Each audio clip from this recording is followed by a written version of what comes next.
জেলা শাসককে শুনানি বন্ধের নির্দেশ, ফোনে নির্দেশ রাজ্যের মন্ত্রী অরূপ রায়ের। শুনানিতে বয়স্কদের হেনস্থার অভিযোগ, হাওড়ায় শুনানি বন্ধ করতে ফোন মন্ত্রী। বয়স্ক মহিলাদের বয়স্ক লোকেদের যে ব্যবস্থা নেওয়া হবে হিয়ারিং নিয়ে নেবে।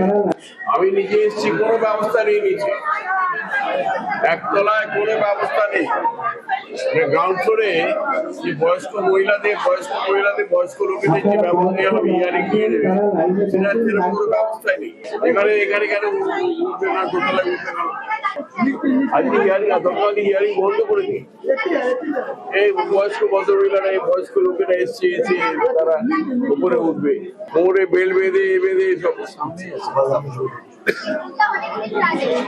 আমি নিজে এসেছি, কোনো ব্যবস্থা নেই। ইলেকশন কমিশন মানে মামার বাড়ির আবদার পেয়েছে, মামার বাড়ির আবদার ছাড়া কিছু নয়। ইলেকশন কমিশন যা পাচ্ছে তাই করছে, মানে যাদের ডাকার কথা না তাদেরকেও ডাকছে। এবং বৃদ্ধা মহিলা